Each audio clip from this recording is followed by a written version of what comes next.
acento aqui, né? Isso aí. Tá. Você ficar com o fundo mais bonito. Ok. Tá bom pra você? O jornalista ele precisa ficar atento à oportunidade. Laurentino Gomes que o diga. Depois de atuar 30 anos como repórter e editor de importantes veículos de comunicação brasileiros, esse paranaense resolveu levar toda a sua experiência jornalística para contar a história do Brasil e rapidamente entrou para a lista dos autores mais vendidos do país.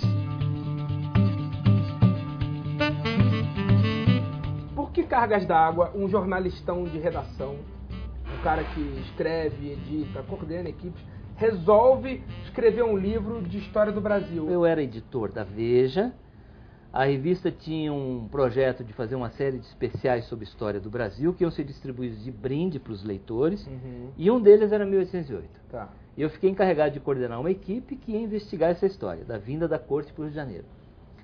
Aí o projeto foi cancelado, a pauta caiu, como a gente fala em redação, no jargão jornalístico, né? Eu fiquei frustrado no primeiro momento, mas eu falei, não, existe aqui a oportunidade de eu fazer um livro-reportagem, por minha própria conta. Então foi o que eu fiz. Acostumado a trabalhar com notícias mais factuais, Laurentino precisou buscar um olhar atual para assuntos mais antigos que a própria imprensa brasileira. A vinda da família real ao Brasil e a independência. 2 best-sellers.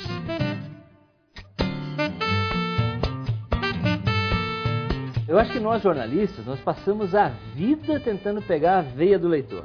Ou seja, toda vez que você entra numa reunião de pauta, você discute o que a gente vai dar de capa, o que a gente vai fazer amanhã na edição de amanhã, você está tentando imaginar o que o leitor gostaria ou precisaria para continuar levando a sua vida. Então, quando eu terminei o 1808, eu achei que eu tinha feito uma boa reportagem, com base na minha experiência de 30 anos como repórter e editor de jornalista, de jornal e revista. Mas o que eu não imaginava é que pudesse se tornar um best-seller. E aí vendeu 700 mil. Então, enquanto está acontecendo, eu confesso que é um fenômeno meio assustador, porque vai mudando a sua vida, tudo à sua volta muda. E sua vida hoje em dia deve muito girar em torno do sucesso dos livros, né? A quantidade de solicitação de entrevista, de presença em eventos literários, palestras, né? Pra você ter uma ideia, eu lancei esse 1822 no começo de setembro. E de lá para cá, em 2 meses e meio, eu percorri 32 cidades, no Brasil e em Portugal. Participando de bate-papo, sessão de autógrafo, dando aula, dando palestra. Ou seja, eu acho que acabou aquela época em que o autor podia ser um sujeito recluso, como o Dalton Trevisan, o Vampiro de Curitiba. Escreve livros, bota na praça e pronto. Não, agora não. Agora a gente disputa o tempo e a atenção das pessoas 24 horas por dia. E reclusão, definitivamente, não faz parte do dia a dia desse jornalista, que descobriu o poder das redes sociais e coloca a ferramenta a serviço da literatura. Eu procuro fazer do meu trabalho quase que um reality show. Assim, enquanto eu estava pesquisando 1822, eu estava no Twitter, eu estava no Facebook contando a minha pesquisa. Então tinha um making of, dizendo, olha, hoje eu li tal livro, eu estive no Museu do Ipiranga, eu estive em Portugal, fiz isso, fiz aquilo, eu recebia sugestões dos leitores.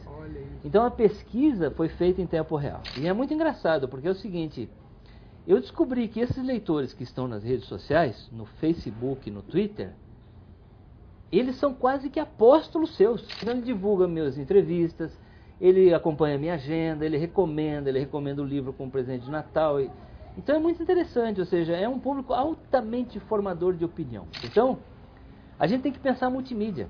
Você tem que estar nas redes sociais, você tem que fazer livro em papel, tem que fazer audiolivro, tem que fazer livro digital, versão juvenil, para tentar atingir toda a audiência possível que está lá fora. Você nutre hoje mais simpatia ou respeito por certas figuras históricas que antes desse projeto você pensava que era de outro jeito ou simplesmente não conhecia a fundo? Sim, eu acho que eu tenho um senso de realidade em relação a essas pessoas. Por exemplo, quando eu entrei na pesquisa do 1808, eu estava repleto de preconceito. Eu tinha a visão daquele filme da Carla Camurati, da princesa do Carlota Joaquina. Ou seja, que é o Dom João do Marco Nanini, que é um rei abobalhado, comedor de franguinhos, incapaz de fazer qualquer coisa. A Carlota Joaquina como uma rainha maquiavélica, promíscua. E eu percebi o seguinte, esses personagens eles têm defeitos, mas tem virtudes que normalmente a gente não conhecia. Então, por exemplo, o Dom João, ele tem uma plena percepção do que ele está fazendo.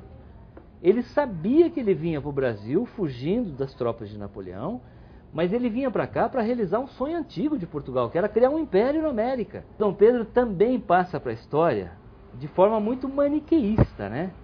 Você tem durante o regime militar o Dom Pedro do filme Independência ou Morte, na pele do Tarcísio Meira. É um herói épico.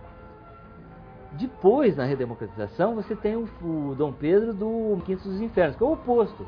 É um mulherengo, um boêmio, um rapaz inconsequente. Tem da Marquesa de Santos ainda, não tem? O Gracinho do Júlio? Tem também. Então, o que eu percebi? Que o Brasil não tem heróis absolutos nem vilões absolutos. A minha versão não é a definitiva, é a minha versão dos fatos. Estar vivo nas redes sociais, fazer um trabalho de corpo a corpo com o leitor. Mesmo assim, Laurentino Gomes precisou ainda alterar seu estilo de texto para tentar se diferenciar nas prateleiras das livrarias. Mas essa mudança não poupou o jornalista de um certo patrulhamento de alguns especialistas. Você também chegou a perceber ou dar uma olhada nos livros de história do mercado, achando que a história estava mal contada e alguém precisava recontar de outra forma, com uma linguagem mais coloquial, com um olhar jornalístico em cima dos fatos? Era isso que faltava? Isso eu tenho insistido sempre. Isso aqui não é um livro acadêmico, ele não é uma tese de doutorado, não é uma tese de mestrado, que tem seus méritos, mas é uma linguagem mais técnica. Eu sigo a fórmula dos jornalistas e historiadores americanos e ingleses, que fazem isso muito bem. Que é um trabalho de divulgação científica, ou seja, não é um trabalho, não é uma produção acadêmica, mas sim a divulgação do trabalho acadêmico, que está sendo feito pelos especialistas. Agora, sem querer, você mexeu em algum vespeiro? Teve muito historiador, assim, recalcado com o sucesso do teu livro, dizendo que é um absurdo um jornalista escrever sobre história. Você sofreu um patrulhamento de algum segmento de professores? Sofri, mas foi infelizmente é um segmento minoritário, mais reacionário. Mesmo assim, o bravo repórter não se deixou abater e, provando que pegou o mesmo gosto pela coisa, já pensa em se aventurar em outras mídias. E eu li em alguma entrevista sua, não sei se para o Estado ou para a Folha, que é possível, ou que você gostaria que isso aqui virasse um seriado, de repente. Eu sempre penso multimídia, né? Eu acho que é preciso fazer livro em papel, livro juvenil, audiolivro, livro tal, tá no Twitter, tá no Facebook. E eu acho que uma possibilidade é converter isso numa minissérie de televisão, num filme. Aliás, por exemplo, tem uma minissérie que eu valorizo muito, que é A Muralha, que traz essa visão. Depois você teve a série Amazônia, teve o Mad Maria, que são tentativas de mostrar pedaços da história do Brasil, nem com caricatura excessiva e nem com um caráter épico também.